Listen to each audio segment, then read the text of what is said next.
Welcome to the I Hate Critics Movie Review Podcast. I'm professional film critic Sean Patrick. With me is Jeff. Hello, human beings and AI creatures. Jeff, where can people get your actual art made by an actual human being?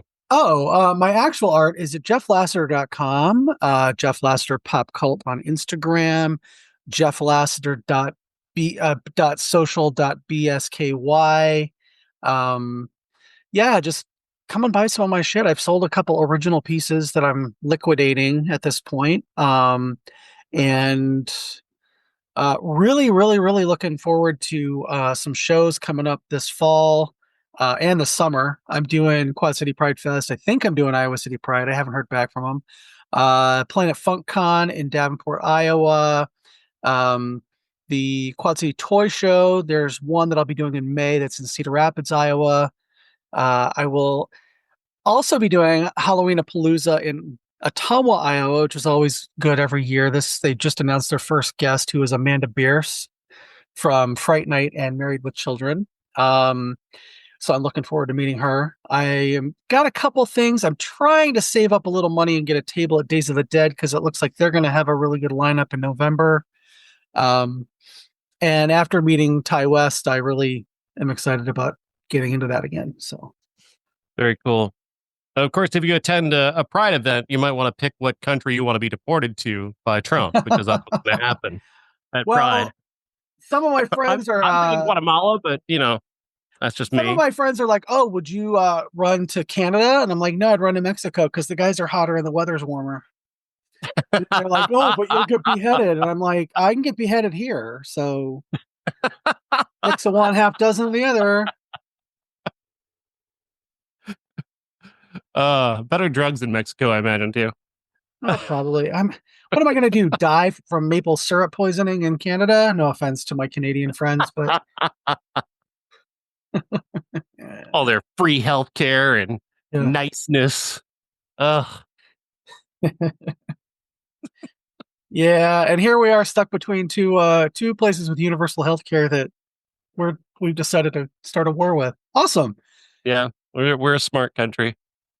So smart. I'm starting to wonder today if maybe we took those chaotic memes just a little bit too seriously. Why don't we try to do that with the entire country? Yeah, I actually did not leave my house today. I'm just getting some stuff done and inventory on my stickers and prints because I've accidentally oversold a couple after my last show. So I'm like, you know what? I'm going to stick around and do that kind of stuff and get some stuff done today. And about every hour, I would take a couple minutes and open up Blue Sky. And God, why did I do that? All right. We'll get off the woke stuff. I know. Because all of our conservative listeners, they're just always here. The ones that haven't abandoned us by now. So there's a creator on YouTube named Patrick H. Willems who's coming out with a video. I have already seen it because he's on Nebula. But it's coming out on YouTube this week, and it's about Speed Racer. Do you remember Speed Racer? The movie? It's directed by the Wachowskis, yeah. It's essentially a defense of Speed Racer as one of the greatest movies of this young century. And I've got to say, I completely agree. I published my review of Speed Racer this week in honor of his work. And just watching it again this week, I was like, that movie continues to be fucking amazing. So I'm not friends with, but I'm acquainted with Lily Wachowski from when I used to live in Chicago, and she would come into the store that I worked at a lot and would stop and see me while I was sitting and drawing at Starbucks. And I said something about how I just love the visuals and stuff. And she said, "Did you actually watch, did you watch it?" I'm like, "I did. It was on at work when I worked at Best Buy in Jersey City, New Jersey. And we would play it because the visuals and the sound and everything were so good, but I haven't actually sat down and watched it." She's like, "You should. It's actually really good." And I keep saying that I'm going to, and I just haven't yet. So maybe this is a good time to do that. Absolutely. This is the moment. Sit down and watch this movie. It is so spectacular. The visuals, the storytelling. I mean, just the innovation. It's so far ahead of its time. From it came out in 2008, so like right around the time that Iron Man came out, so it got completely overshadowed at the time. It's so far ahead of its time that I think that's the main reason why it didn't do better is that people just weren't ready for this kind of movie. But I think now this movie is actually kind of perfect for the moment. Yeah, good to know. And like I said, check out Patrick H. Willems on YouTube. And of course, Nebula, he's on that streaming service as well, where they've got wonderful documentaries all about movies, pop culture, politics, all owned by the creators, by the way. Oh, Just to do a that's quick refreshing. Nebula commercial. All right, let's get into this week's movies and let's get the biggest movie of the moment out of the way first. Let's talk about a Minecraft movie directed by Jared Hess, who directed Napoleon Dynamite. If you couldn't tell watching the movie, of course, it's directed by the Napoleon Dynamite guy. Starring Jack Black as Steve, the ultimate Minecraft player who discovers a love of mining as a child and then enters a mine as an adult and discovers the world of Minecraft, ends up being taken hostage by pigs, but he manages to get his wolf dog to take a orb out of the Minecraft into the real world where it's found by Jason Momoa and a little kid who then take it back into the Minecraft world. Silly story, silly premise, but I kind of enjoyed this just because Jack Black is having such a great time.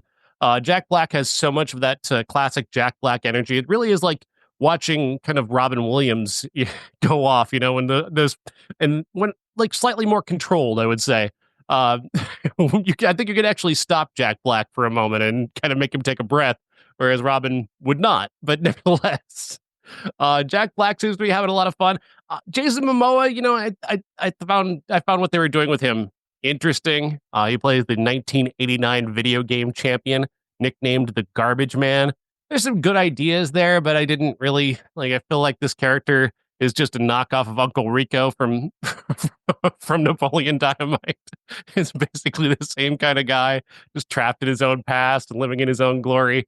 So those jokes kind of got tired. And the two kids, I like Emma Myers. She's fine, but like those two kids just did not leave that much of an impression on me.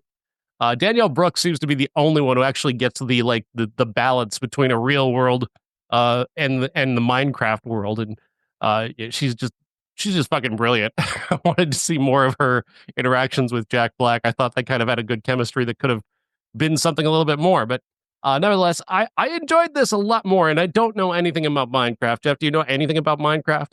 I know that I caught my nephew saying really horrible, racist, homophobic shit on it when my nieces were playing with him online. That's all I know about Minecraft. I don't get it. I don't understand it. I don't care about it. Uh, um, yeah. So I just, it, I am going in cycles where I love Marvel movies and stuff like that for the most part. Star Wars movies, which are all in a way kind of animated movies Mhm. now, but this just seemed like it just didn't seem like there was any sort of uh tethering it to the real world, except for Jennifer Coolidge, maybe. Uh who, oh my I would watch her read the phone book, and the phone book. Okay, that's for our younger listeners. Phone book is something where you used to be able to get everybody's phone numbers, and a lot of times their addresses, which is really dangerous. Um, but I would watch her do anything, and I was so glad that she was in there, and she popped up every once in a while, so I would just not be as bored as I was. Mhm. I this was not for me. We talked about Snow White a couple weeks ago and how that wasn't made for us, Yeah. and this was not made for me. Mhm. Jack Black is when you say he's like Robin Williams, he is, except Robin Williams had such a um, I don't know, like a depth of experience and references and things like that. So he could go on and, just he could do it for 2 hours and you would never get bored. Whereas Jack Black seems to always kind of lately do the same he does his shtick, and then it just like adding stuff to words or subtracting, the ends of words, and he thinks it's hilarious, and I just don't. Um, I Danielle Brooks, I want her and Jennifer Coolidge in a buddy cop movie together or something. I love her energy. I love her, her ability to act. And when she was on screen, I paid attention. I didn't, I wasn't kind of bored. I wasn't rolling my eyes or anything like that. So, yeah, I just her energy. Maybe if it had been her, and Jack Black throughout the movie, maybe it would have tempered it a little bit for me. Um, I just didn't. I don't know. I know that you liked it. I read your review before I saw it, and then I was just. I don't know. I just didn't really connect. So I don't think it's a great movie or even really a good movie. I think it accomplishes what it sets out to accomplish, which is to be utterly mindless and completely meaningless. And in this moment, I kind of don't mind that. I kind of well, don't mind there being a space where people can go to that has absolutely zero weight to it. yeah. There's nothing to Minecraft. You don't have to think. It's the one thing in the world that everyone can agree on is that this movie does not matter in any way whatsoever. And that's the one thing I kind of like about this movie is that just the brainlessness of it is kind of welcome at this moment. Yeah. I also can I just say that um these are the second worst bangs on anybody in a movie since Courtney Cox and Scream 3. What was Jason Momoa? Oh, they were terrible. Um, I kept thinking his bangs every time he's on screen. I'm just looking at his bangs, going, "That is the worst hair imaginable." I, Jared Hess is such a confusing director to me. Like he's constantly throwing in homages to his own work and like Napoleon Dynamite, which is I get that he has a signature, but it's kind of like somebody who thinks they're Wes Anderson when they're not. He's West Anderson. He's like But Utah Wes Anderson. like I thought this movie was going to be painful just early on because he was adding so many layers of that Napoleon Dynamite quirk to the backstory, and I'm like, just get back to the Minecraft world, just get back to the Minecraft world. Finally, he does, and then once Jack Black is back in control, it's like, okay, I'm all right, I'm good. This is kind of not terrible. Yeah, you have to really love Jack Black, though. Yeah, yeah, and I go back a long Yeah. way with Jack Black. I like Jack Black in Orange County back in 2000, one Mhm. of his early ones, and then of course School of Rock, Jack Black. You know, I enjoy his particular energy, especially when he's super enthusiastic about something. There's kind of a wholesomeness to it that I appreciate. That there's just he's uncomplicated when he's when he's doing stuff like that, and that's so perfect for this. My favorite Jack Black is um, when he's doing his thing, but then he gets really sensitive, and like School of Rock, where he's got an earnestness to it that's not doesn't just seem like he's trying to rip off Robin Williams. Like that's what I got from this movie, where he was just trying to really just his energy was going to be what his energy was, and if you didn't like it, you're not going to like the movie, and that's kind of how I was. So, All right. Well, that is a Minecraft movie. Let's get to the best movie of the weekend. oh, let's talk about the worst movie first, so we can save the best for last. All right, fine. Let's talk about Hell. No, just kidding. Let's talk about The Friend. This is a terrible film starring Naomi Watts and a dog, and Bill Murray's sort of kind of there. Directed by Scott McGehee and David Siegel, tells the story of Bill Murray's character, Walter, who is apparently just the greatest man who ever lived. He was the world's greatest writer. Dogs just fall immediately in love with him and can't live after he dies and kills As himself. do And women. every woman in the world has either slept with him or wanted to sleep with him. This is like watching Or like married fucking him. God, it's like watching boomer male fantasy going on, fan fiction yeah. going on here. Like this is every great man fantasy, but instead of him being at the center, it's just everybody has to talk about him Mhm. because he's dead. He kills himself. His Walter character kills himself. So clumsily, in which fact, that I the just don't. trailer will not let you believe. Yeah. We talked about that as we were walking out of the movie yesterday. The trailer makes it look like he is throughout the movie an alive person, and they are talking about a third person who is dead. So fuck the trailer, fuck the movie. So he kills himself. He's got this big dog, and the movie is so clumsily plotted that like we don't even know how long he had this dog or how long he and this dog had been bonded. All we know is that the dog can't live without him, even though they've barely known each other for what 4 months before the guy kills himself. Mm-hmm. By the way, what kind of good person gets a dog and then kills themselves 4 months later and leaves that dog as a burden for their wife because he has a wife and she doesn't want this dog, this giant Great Dane, that had given his life purpose for 4 months, I guess. Um, again, why this Till guy it killed didn't. himself? I don't know because every woman is fucking him and everybody thinks he's the world's greatest genius. Oh, so I'm Every gonna. conversation is about this guy in the movie. Everything is Oh, about how yeah, this great he is like was. the anti-Bechdel test movie. There is nothing Alison Bechdel would like about this movie. I Okay, I'm gonna say a couple nice things about the movie first. All right. Okay, Naomi Watts, what she's given, does a really good job with, for the most part, until we get to the scene where she's suddenly, instead of this Great Dane, has a dachshund and talks to dead Bill Murray for what seems like an hour of the movie, which is only like less than 10 minutes.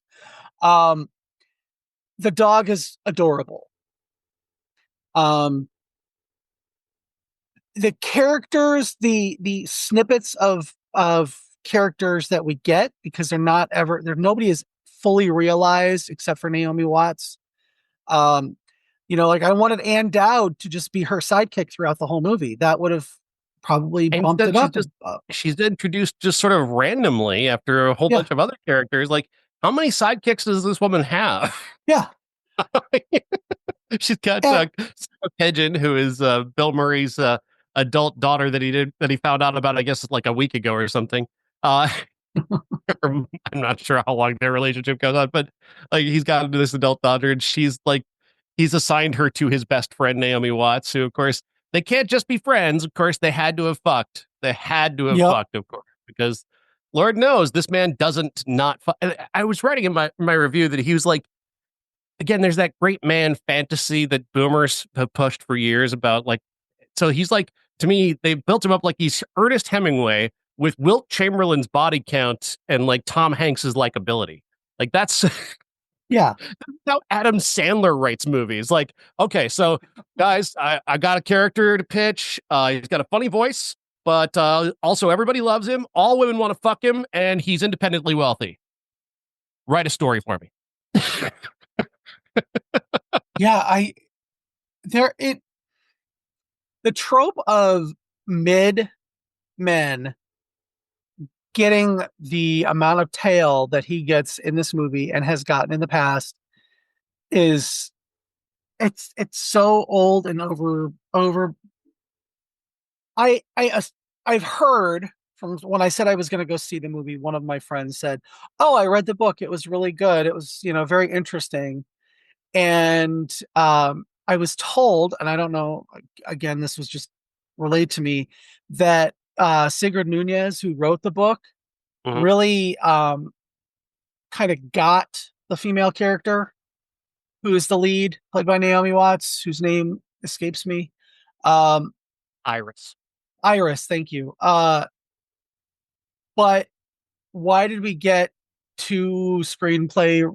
The screenplay is written by two men, directed by two men, and it shows because it's like, oh, let's really lean into the fact that Bill Murray is the hottest fucking guy that ever lived.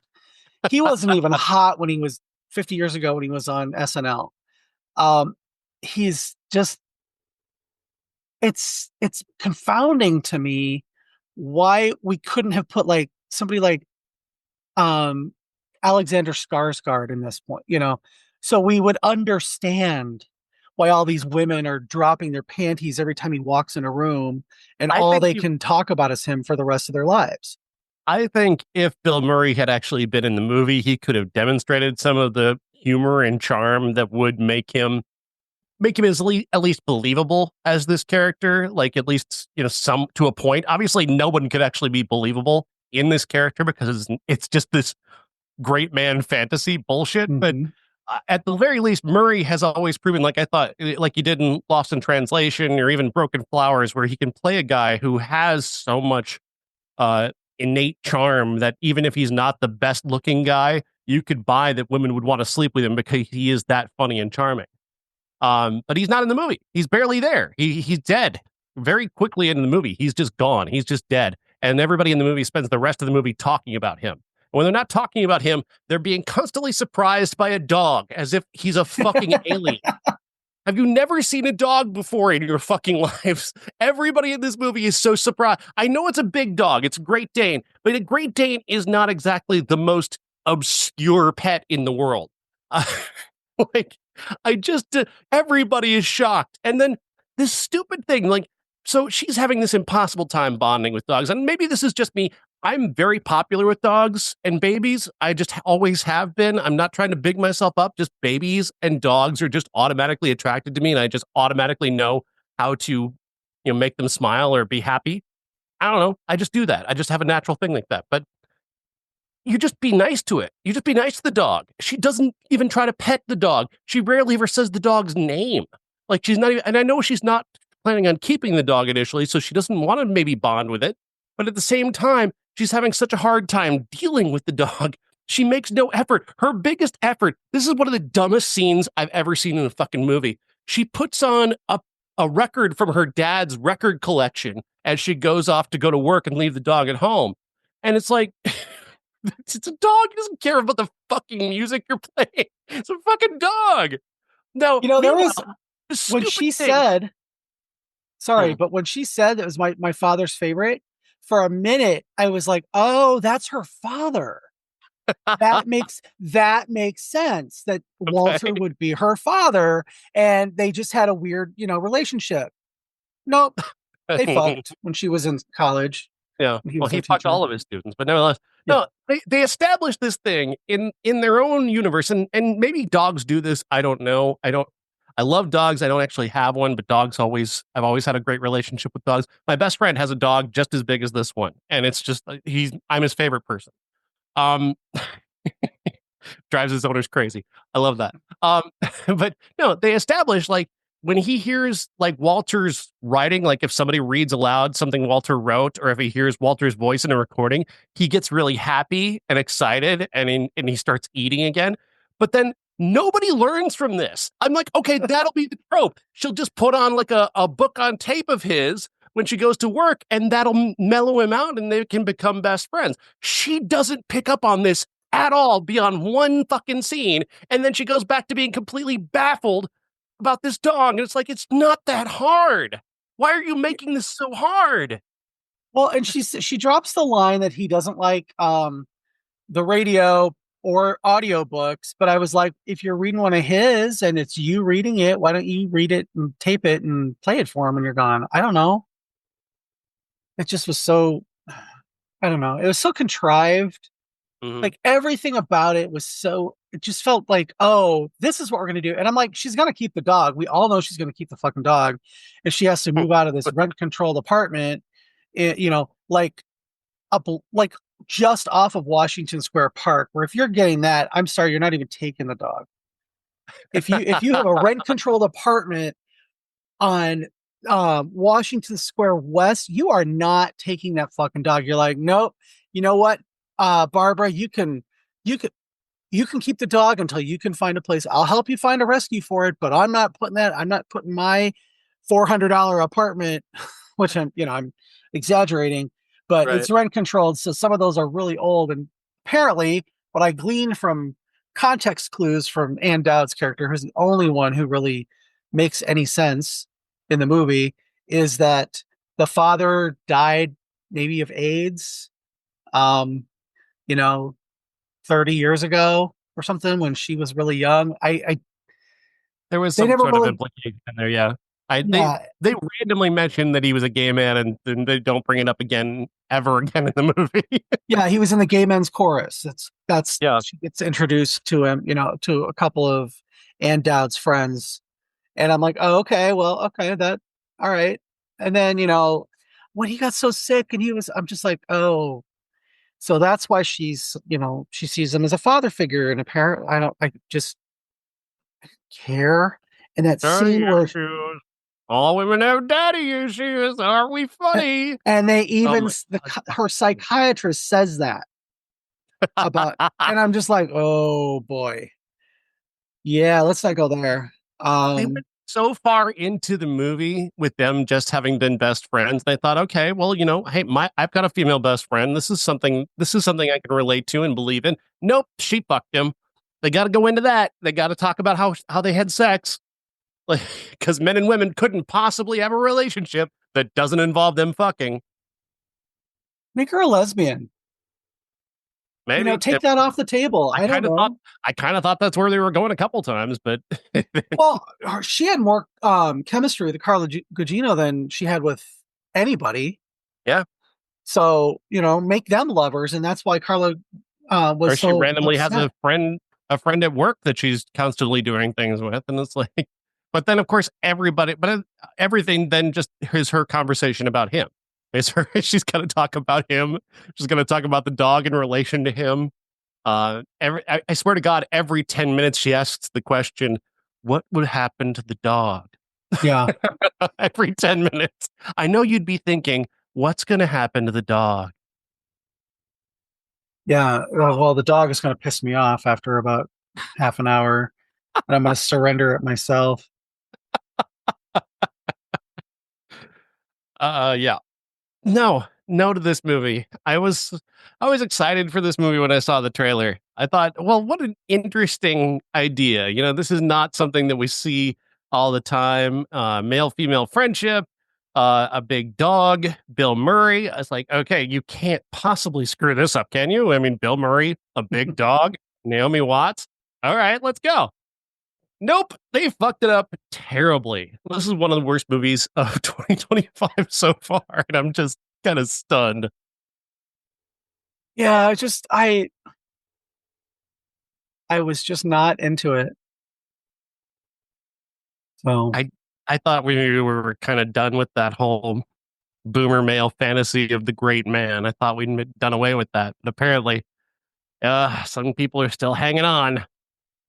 I wish they talked about what an asshole he was, for the entire movie, instead of, oh my God, everybody loved him. He was so great. Look at all these women that he left behind. Yeah, it was.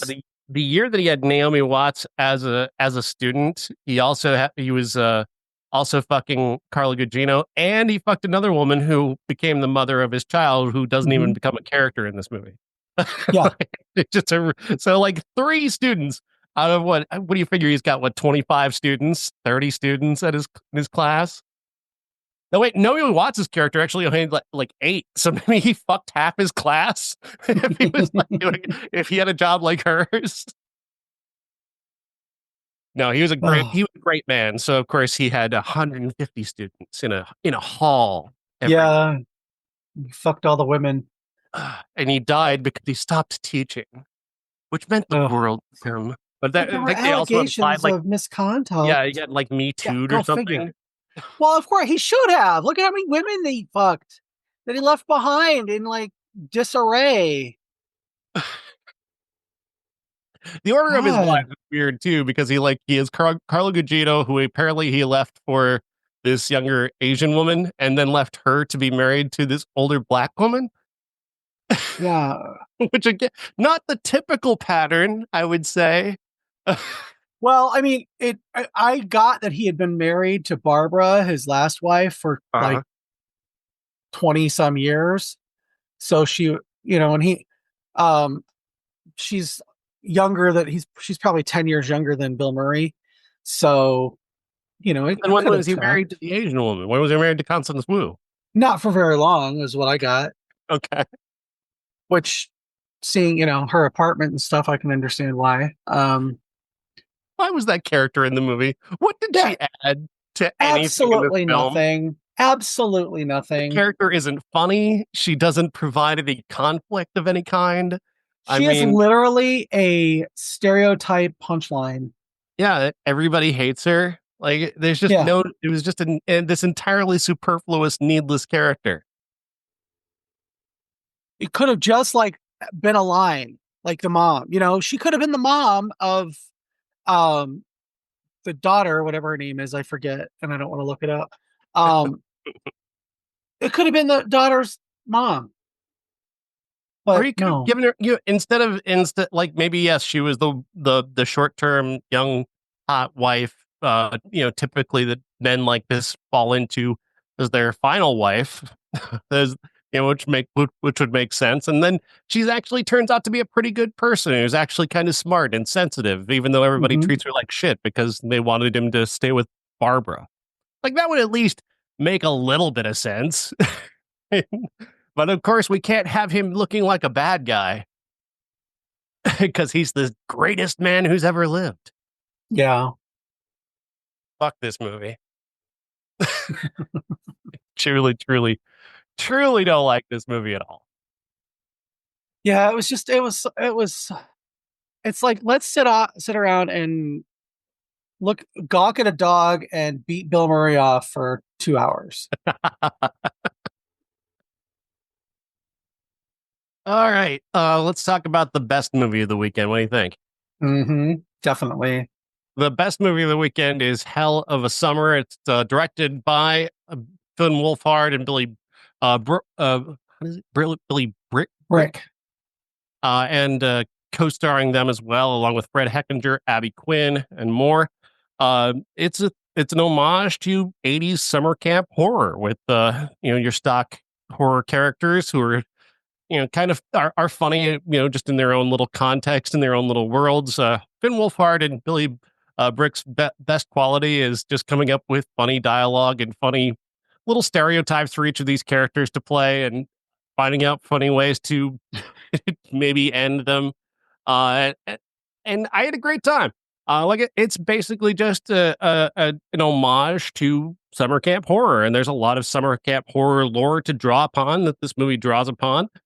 Um, the motivation behind the killers is kind of whatever, but I didn't mind because everything else, especially Fred Heckinger, is just so much fun. Fred Heckinger, especially with Abby Quinn, her just trying to finally get him to understand that she's kind of into him. That was a fun little character beat that they do throughout the movie that I enjoyed. And he's just such a sweetheart. He's cuter than the dog from the friend, Fred Heckinger. It's true. It's true. And smaller. Oh, And you want to pet his head every time you see, oh, you. He's Jason. He's 24 years old. He's been a camp counselor for 8 years at Camp Pineway, and he doesn't want to quit. And uh, that I thought that was just a good use of your Fred Heckinger. yeah. Yeah. I, not my type, but so cute. You just want to like scoop him up and hold him and put him in your pocket, carry him around with you. That's, he's got such a quality. I first became aware of him in Thelma Mm. because, yeah, he played the grandson in Thelma, and that's really where I noticed him for the first time. But I'd seen him in other things, and I have seen him in other things since. He was in Craven, which God, Yeah, Gladiator 2. He's doing a lot in the last year. he's been hard at work. But Yeah. he and this was made a couple years ago. This sat on the shelf or was in development hell or something for a while, but um, he just has that quality that super likable. Doesn't seem like he's too. He's not threatening in any way, Mm. which is why I thought he might have he was either very right for or very wrong for Craven with the way he turns out in Mm-hmm. that movie.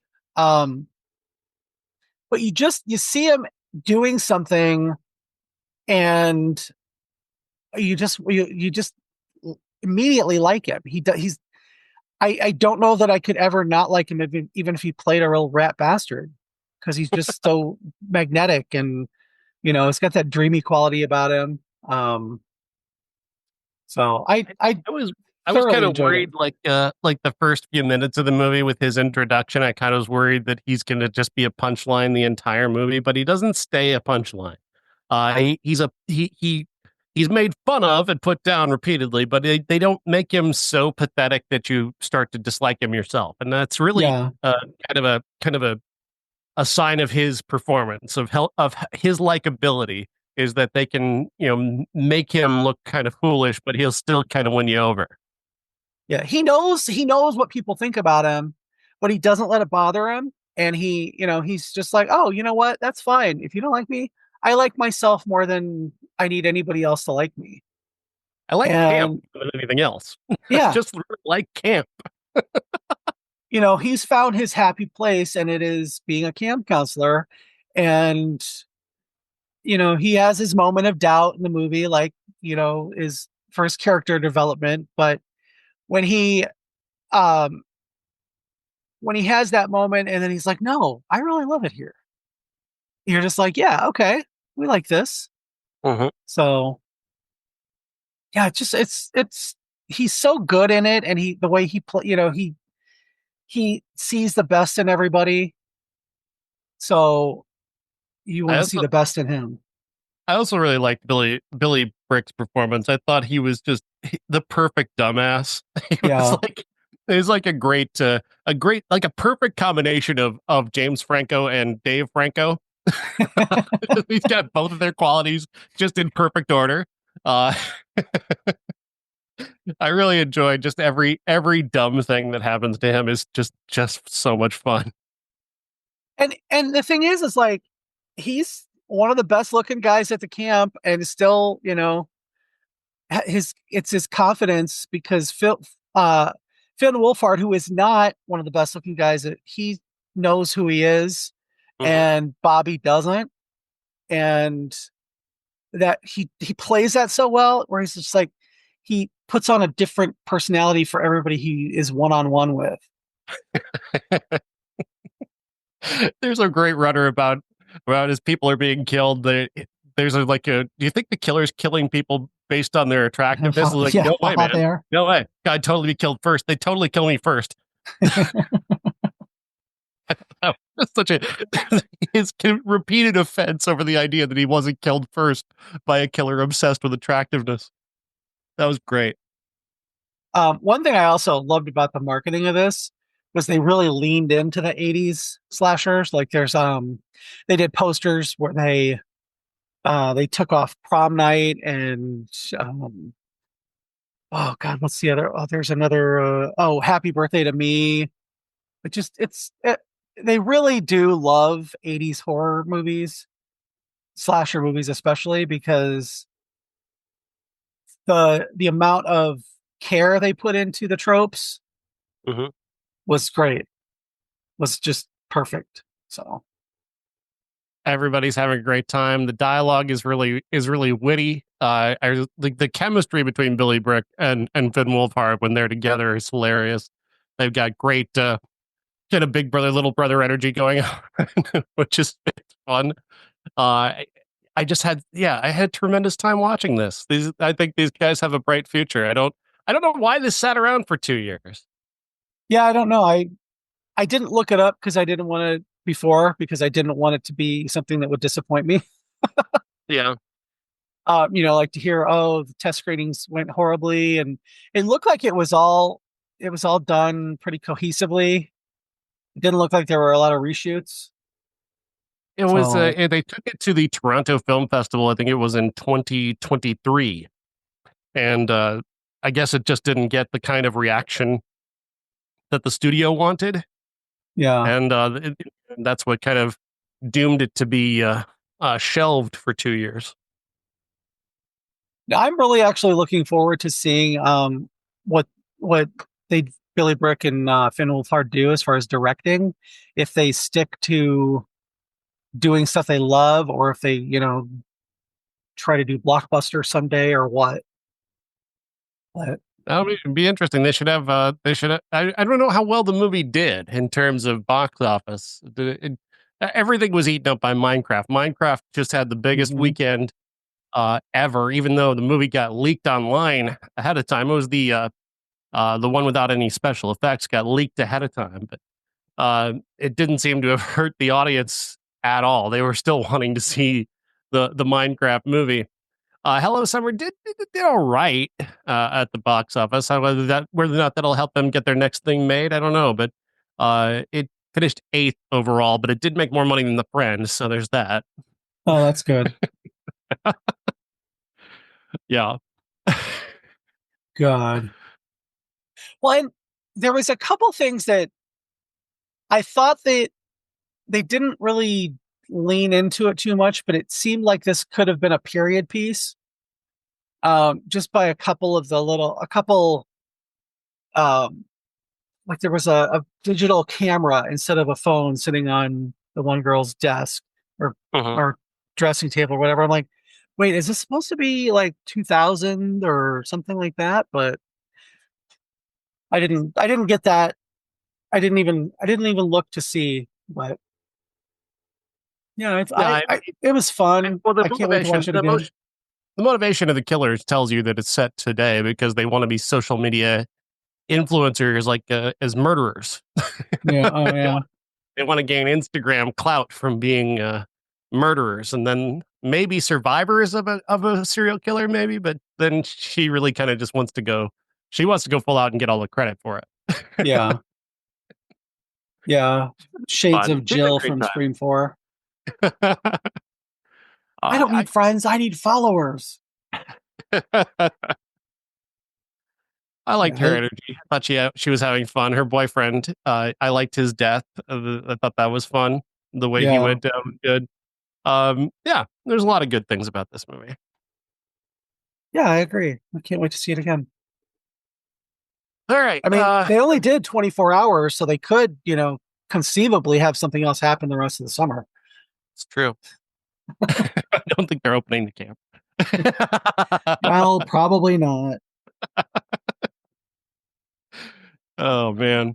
All right, we've got to talk about sad stuff again because Val Kilmer passed away. A guy who just seems like he was going to be here forever. Because he's been in our lives for years, for decades, for over 40 years of movies.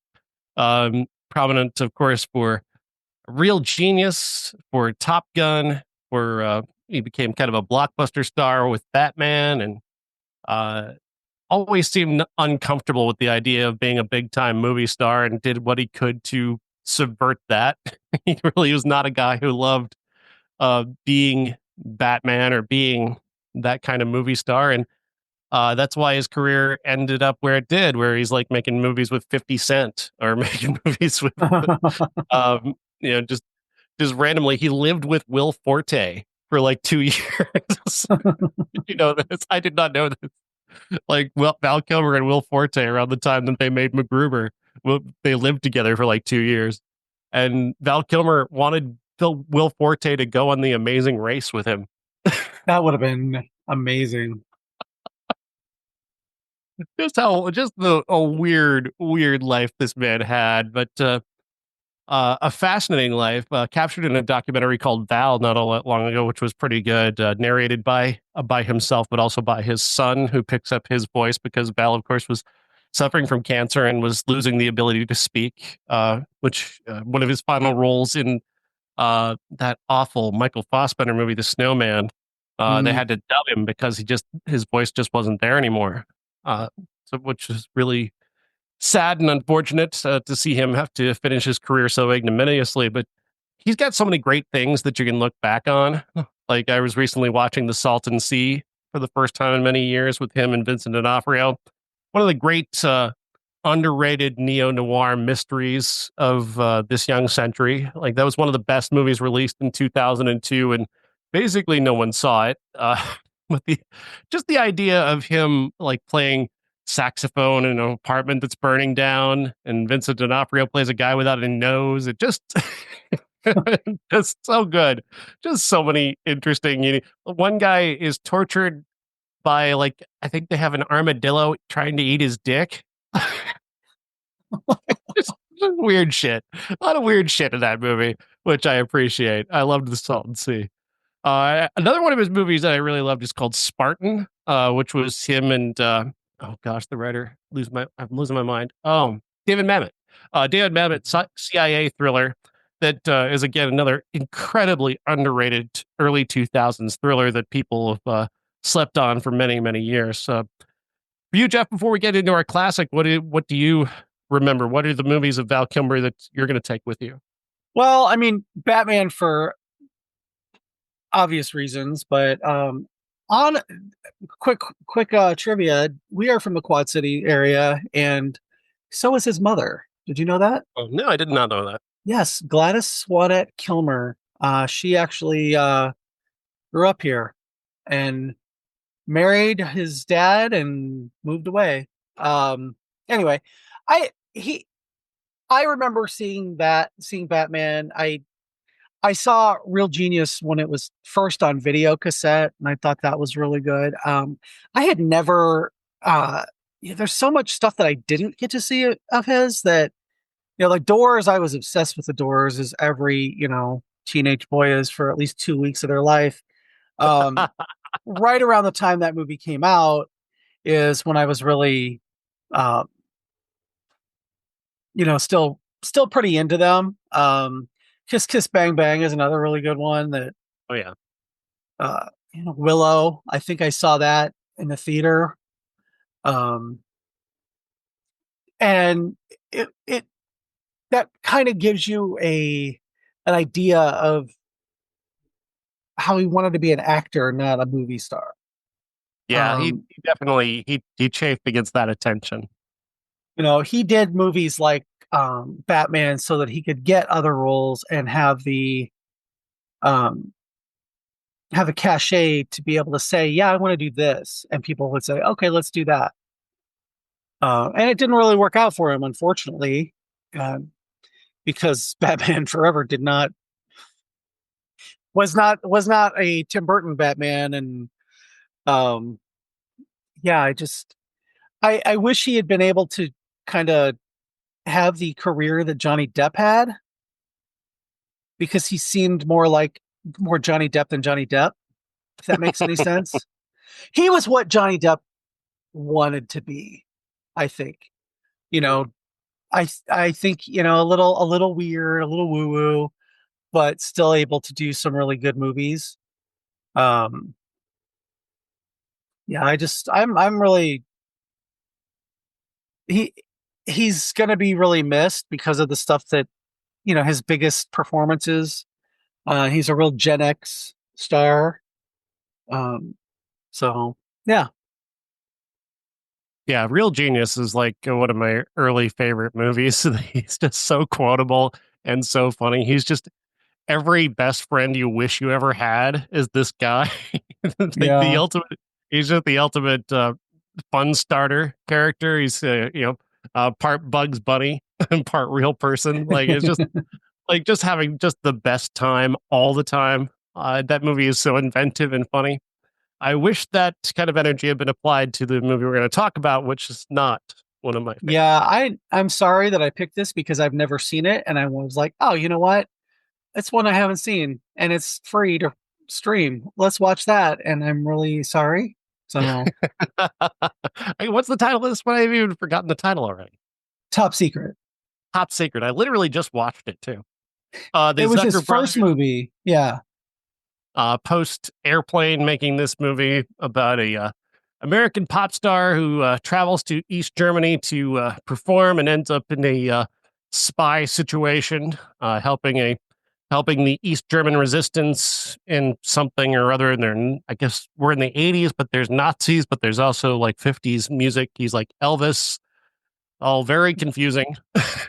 Yeah. Well, Like, I so think I in the follow any 80s, of that. though, in the 80s, the 50s was really big as far as Yeah. like music was wise. Cause I mean, looking Back to the Future, they really did that. Yeah, I was in Greece in high school in the 80s, and everybody really leaned into that after Grease came out, the movie. So yeah, this movie is not nearly as funny as Airplane. You can watch Airplane a million times and it never stops being funny. this didn't have Leslie Nielsen in it. This didn't have, some of their players that, really. Let's put it this way: this is Val Kilmer's first movie, and he's the biggest draw of the movie. Yeah, he's the best thing in it. He's so natural, and he's just he's so in the moment that he makes certain things work, but just so much of it just doesn't work. Yeah, So much of it is just they don't quite know what they're doing. They don't quite have enough gags. They are not quite sure what they want to parody, whether it's East Germany or whether it's Nazis. Do they want to parody uh, the 50s, France? I don't know. Like just yeah, a lot of choices being made and not a lot of great jokes. Like somebody thinks it's funny that there's a black French character and they call him, what do they call him? No, I forget. mm, Like chocolate mousse. Like yeah. that's I was and just that's say, the I joke. literally just watched this. Chocolate mousse is the joke because he's black. And everybody's It got would have been funnier if he'd been really a big dude, like like super tall and super like big. That would have been funnier. Chocolate mousse, like a moose. a character named Latrine and Baguette, and yeah, we get it. You keep going. Yeah, oh, they're For French. some What reason, else? they decide to just drop into a parody of Blue Lagoon for no reason. Just that just happened. That was like the best part, and that sucked. So I was like, oh, I get what they're doing here, because that had just come out a couple of years before. Hmm. But just I think if they had had a lot of cameos in it and had Carrie Fisher come in and punch up the dialogue like she did so well, uh, maybe. Um, Just needed more I gags. It needed to Yeah. be funnier. The the story, there's a lot of potential, I guess. Like there's a lot of like it's all very airplane naked gun style stuff, but it's not nearly as well executed. They have a thing where like he shows up for a fancy dinner and they tell him that he needs a jacket and tie, and then in the background you watch him getting fitted for an entire suit, which could have been a funny gag, but they take so long to set it up and execute it that and nothing that's happening in the foreground is funny to go along with it. Hmm. The joke just doesn't land. By the same token, there are a couple of jokes that do. Like near the very end of the movie, they have a fight scene in a Yeah. underwater saloon. That one made me laugh, where they enacted all of these classic Western saloon fight tropes, but underwater. Hmm. I thought that made That me was laugh. pretty good. But the rest of the movie, like one guy gets sodomized by a bull. Like, all right, sure. First, he gets sucked off by a calf. Which he didn't mind so much. No, I thought. I mean, there were little funny things in it, like a couple lines. But I don't remember them because there was so much that wasn't funny. Hmm. Um, but like there's the shootout with all the East German soldiers, and he shoots through the window, and the other guy shoots with his machine gun and makes an X, and they end up playing tic tac toe in the window. That was funny, but not it didn't wouldn't buoy the whole movie. Yeah, Um, no. yeah, just I'm sorry that I picked it. Apologize. Could have picked the Doors or something. No, please. I never want to watch The Doors. But at least it has Andy Warhol in it. Yeah, no. That's a I no pi- from me. I just listened to a book about Candy Darling, with who's a Warhol superstar. I don't know if you're familiar with her at all. Oh, yeah. One of the Mhm. first trans superstars, and that made me then pick for my Audible, because I was listening to that on Libby. That made me pick for my Audible for the month the 48-hour book about Andy Warhol, who's one of my all-time favorite artists. So it's fine, but I'm interested to maybe do something with Andy Warhol, Candy Darling on the show at some point. Hmm. I know her via the Velvet Underground and Bowie and that group. Yeah, Did several things around her. yeah, it's very interesting. So maybe well, down the line we'll think of something. But yeah, I'm really sorry I picked this very low point in his career. We could have watched that Tiger movie that he did with Michael Douglas. Oh, the Lion Ghost in the Darkness. Yeah. No. I started to watch that one night and I realized that the DVD that I bought for $1 at a garage sale was formatted wrong Hmm. for my TV. So it is a square in the middle of my TV. Hmm. So I would have to actually pay attention to every bit of it to see it. And there's the movie where he plays the blind guy who falls in love with Mira Sorvino at first sight. Oh Let's see. yeah. What else can I remember? The Saint, where he plays the Saint, superhero who can change his face. I He wish wears I a was the mask. same. God, yeah, there was a couple other ones to The Love mention. Guru, where he Is he played in that? himself. Oh He my played god! himself, yeah. Oh my god! Did you know he was the voice of Kit in the Knight Rider reboot? He was. Yep. That's weird. He made some weird choices. He made 3 movies with 50 Cent late in his life. Well, and he played a character named Kump in MacGruber, so come on. He was in on the joke at least. That was a good choice. That was a good choice. Him and Will Forte. I love the fact that they became such close friends. Just seems so unlikely. Yeah, I I wish I had like picked something else, so sorry. That's all Just gonna right. keep apologizing. I'm gonna think about his brief role in Top Gun Maverick, which was very lovely. And thank you, Tom Cruise, for giving him one last moment of real grace on screen. That was really cool. People say a lot about Tom Cruise, but he stepped up for Val Kilmer and gave him that moment in the movie. Yeah. I own Jay and Silent Bob reboot, but I have not watched it yet. I haven't taken the plastic off of it yet because I used to be such a big Kevin Smith fan, and then I bought it because it was $5 at somewhere. And I'm like, I guess I'll have to be in the mood to watch this. So, but All the right. Snowman, that was the one without an ending, right? Yeah, that's the one where they made only 85% of the movie. Okay. I started to listen to that book, and then I was like, do I really want to bother? No. No, no, not really. It's not good. It's incredibly bad. it's Good to it's an know.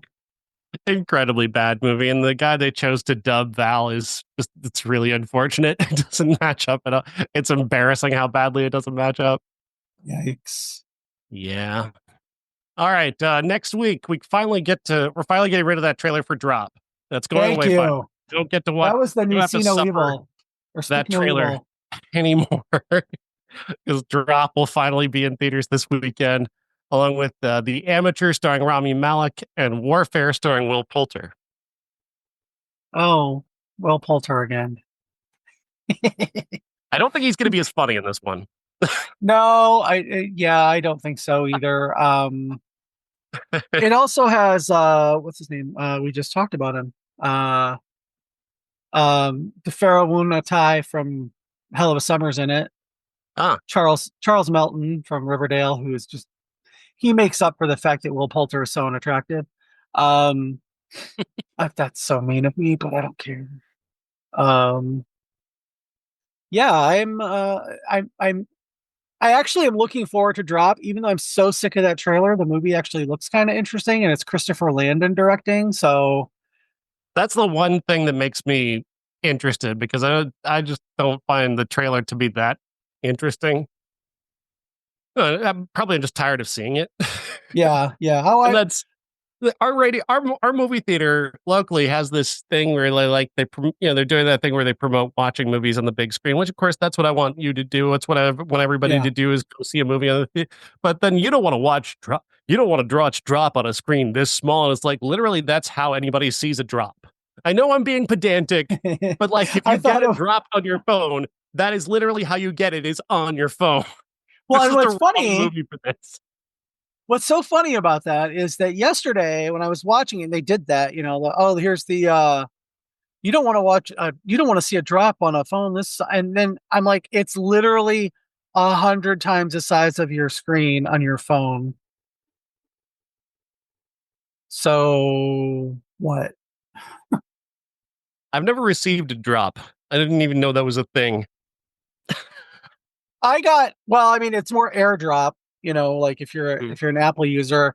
There was some guy who at Starbucks when in Chicago one time was sending me dick pics inside Starbucks, and I was like, Just dropping them to you. yeah.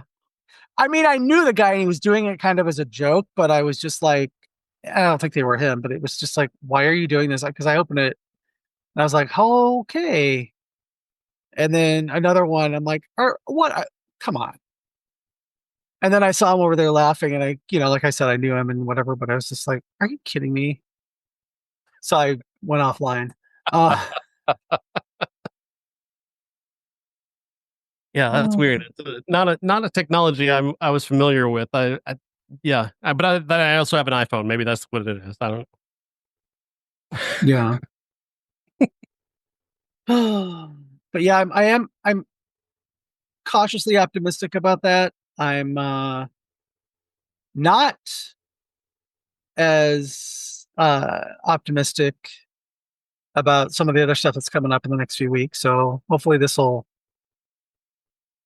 I'm not even be familiar okay. with what's. I'm basically just week to week at this point. I know that um, the Amateur is a remake of a film that failed back in 1982, starring John Savage. Like, and I mean, I guess if you're going to remake a movie that nobody remembers that or wasn't very good in the first place, like yeah, okay, okay, sure. At least they're not well, remaking a good movie. oh, The well, original wasn't a good movie. I've seen the trailer for that a couple times now, and I'm like, oh, okay. I'm not really, I Rami Malek. I don't know. Ever since I reevaluated whatchamacallit, Mr. Robot, Bohemian Rhapsody, Bohemian Rhapsody. I'm just like, he's okay, I guess. Lynn Griffin is in the original Amateur though, so she's on the poster. Mm. The So trailer, I again, I'm being overly pedantic about the trailer here, but there's a scene where like Samuel or not Samuel, wow, fucking Lawrence Fishburne racist. is training Rami Malek, and he's like hands him a gun and says, "Put it to my chest, pull the trigger, you Yeah. pull it. You can't do what I do." And then 2 scenes later in the trailer, he goes, "Did you guys underestimate this man?" I'm like, "No, you did. Apparently, based on the trailer." Right? I imagine those scenes don't happen back to back, but in the trailer, at least, it sets it up that he's the fool. I mean, I'm really hoping that it's better than the trailer. Mm-hmm. Like, Black Bag was better than the trailer True. for me. So, um, I'm hoping. We need to The week find. after, Go ahead. as I say, the week after is Sinners, which is Michael B. Jordan's, I'm thinking vampire movie. Um, it hit me one day. I'm like, oh, I think it's a vampire movie. Okay. But I'm looking forward to that, strangely, even though Michael B. Jordan sometimes like take it or leave it. Mm-hmm. But Do you have a classic in mind to align with, say, Drop? oh, Adventures in Babysitting because they're hanging off the side of the building. I don't know. I don't know. Do you have anything that you're I don't know. We need to check though with Bob to see when episode 666 is coming up too. Oh yeah. Yeah, we'll have to message him after we get off of here and say, hey, when is it? It's probably last week. Probably, yeah, we've already missed it. We can just say it's 666. All right, Jeff. So Thanks. have a good one.